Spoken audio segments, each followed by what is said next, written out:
Don Pedro Viveros, ¿a qué le debemos dar más importancia? Jorge, hay que darle importancia a una frase que el señor presidente dijo el día de ayer en Ocaña, cuando habló que lo que había en el Catatumbo es una fuerza extranjera ocupando el territorio. Y yo digo que es muy importante y hay que darle importancia. ¿Por qué? Porque primero tiene que decir el presidente qué fuerza extranjera está en nuestro territorio. Porque la mayoría de las personas piensan que es Venezuela la que está metida allá. Y si eso es cierto, ¿qué hacía el ministro Velasco con el ministro de Defensa de Venezuela cuando ya habían cometido un ingreso a un territorio que no es de ellos? Y si no es Venezuela, pues todavía más urgente saber qué otras fuerzas extranjeras están en el territorio nuestro. Pues sí, que claro, el gobierno. Ingresaron a Colombia.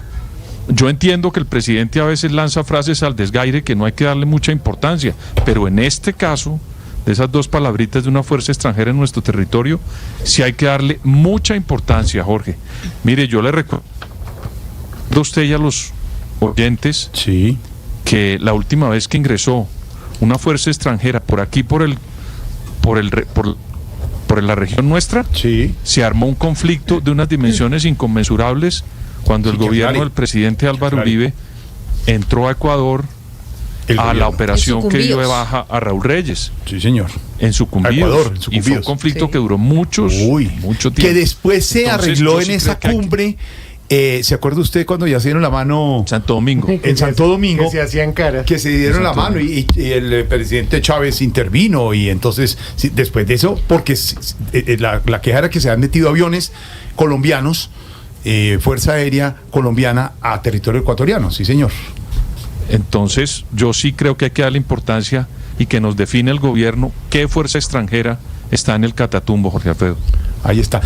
Profesor. Sí, señor, buenas tardes. Que utilizó desgaire. ¿El cuál? Desgaire. Que habla el presidente al desgaire. Pues sí, es como un ademán con que se desprecia y desestima una persona o cosa. Ah, qué buena aclaración. Así como que nada. Como que no. Sí. Al desgaire, así con... Al desgaire. Gracias por la aclaración. Don Álvaro Forero, ¿a qué le debemos dar más importancia?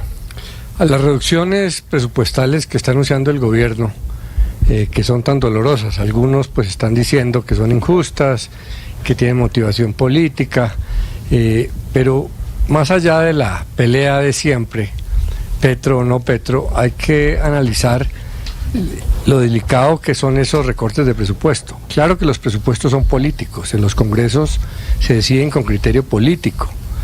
Los sectores que más capacidad tienen de presión política pues sacan la mayor tajada. Por eso los departamentos chicos logran poco presupuesto, porque es político.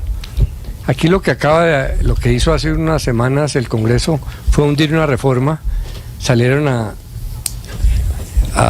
aplaudir muchos sin darse cuenta que eso tiene unas consecuencias muy duras para mucha gente.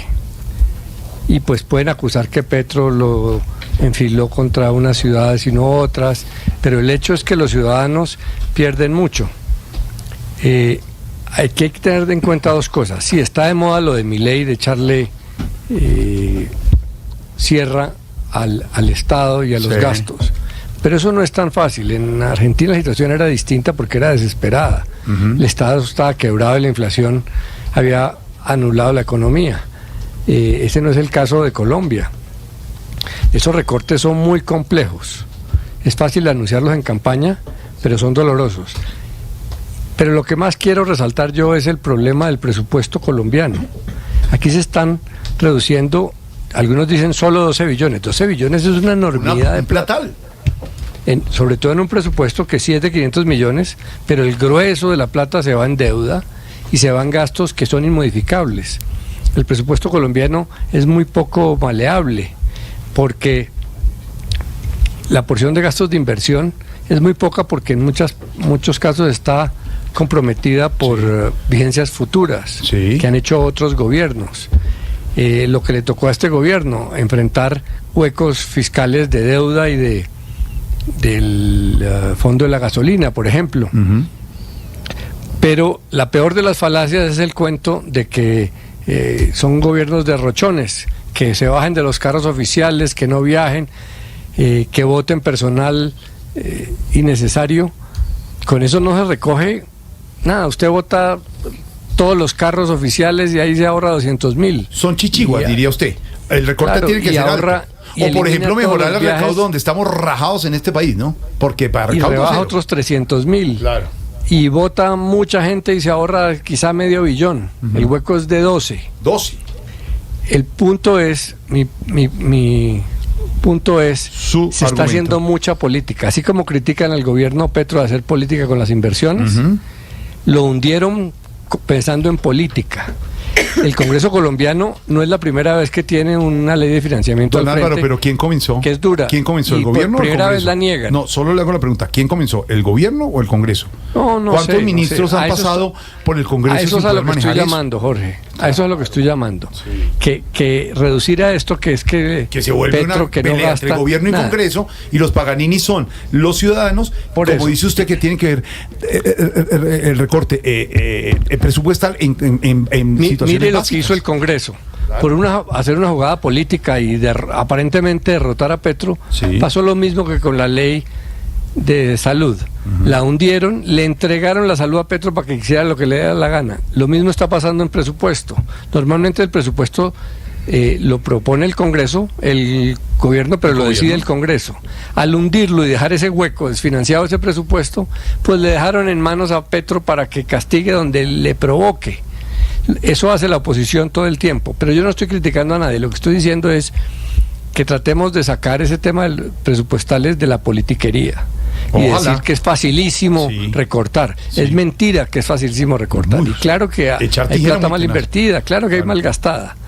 Pero cuando hay que reducir 12 billones, pues hay que atacar reducirlos bien. cosas muy grandes. Sí. Y eso perjudica a la gente. Entonces, que los políticos no hagan política con el presupuesto, porque el presupuesto colombiano es muy inflexible y realmente no hay mucho que cortar. Por eso todos los gobiernos proponen 1, 2, 3 reformas tributarias, todo el mundo las critica, pero todos los congresos las aprueban, Sí. porque es muy difícil dejar los presupuestos desfinanciados. Recorte de 12 billones, son 12 millones de pesos en sectores muy graves. Incluso el Consejo Nacional Electoral dijo, ojo, que si este recorte es así de grande, casi casi un billón de pesos, se pone en entredicho la posibilidad de elecciones en el 2026. Es muy grave eso. El recorte, ¿de dónde echa tijera usted? Porque para explicar lo que dice Álvaro para los oyentes, es que usted tiene presupuestado, Lucas, usted gana una plata y usted está gastando más de esa plata. Claro. Entonces tiene que recorte en gasolina, recorte en arrocito, recorte en arriendo,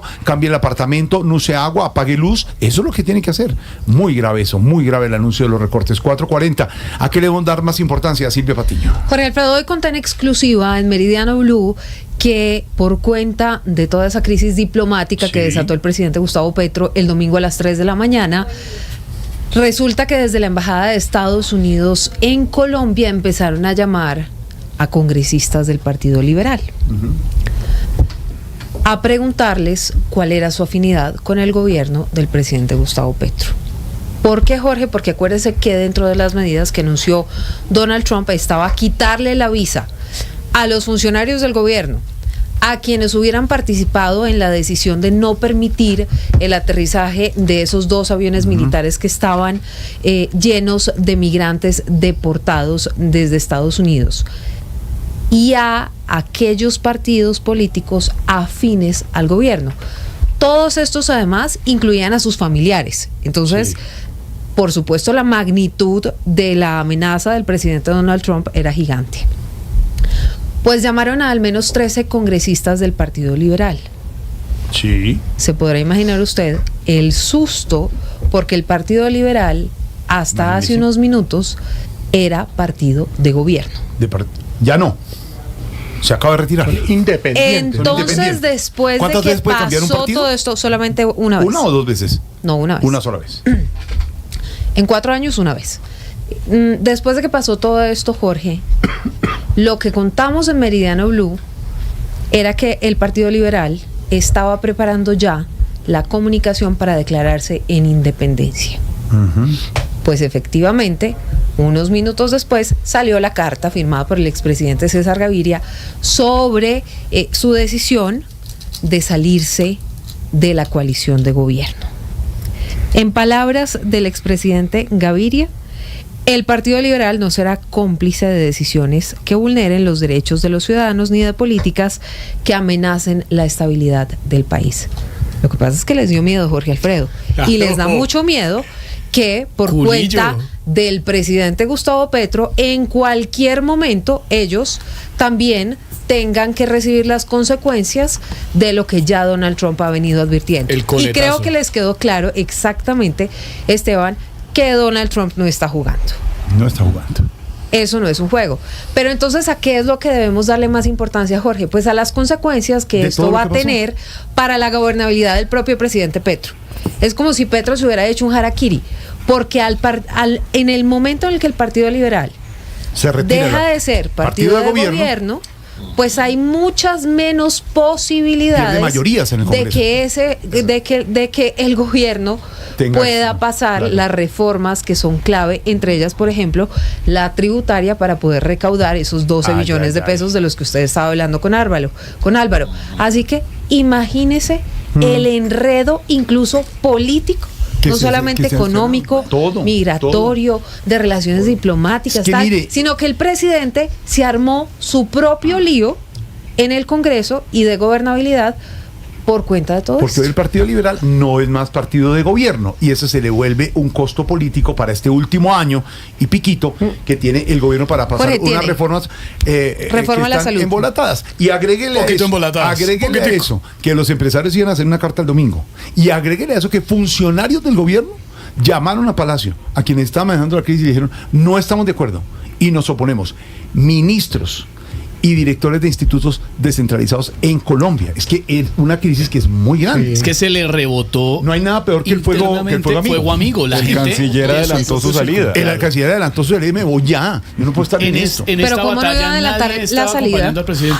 ¿Cómo no iba a adelantar la salida? Sí, primero, el canciller estaba muy molesto porque mientras ellos estaban tratando de apagar el incendio, el presidente Gustavo Petro intentaba reavivar el incendio a través de su cuenta en Twitter, con mensajes como el de las mariposas amarillas, y Aureliano Buendía, y el whisky, y la gastritis y tal. Pero además de eso, Jorge, al canciller ayer, cuando iba a viajar a Washington para esa reunión tan importante que sostuvo hoy con funcionarios de la Casa Blanca, lo dejaron 1 hora esperando en el aeropuerto El Dorado de Bogotá. Porque lo tuvieron ¿Por qué? Por ser colombiano, por ser funcionario del gobierno. No, está desesperado. Entonces calcule todo lo que desató el presidente Gustavo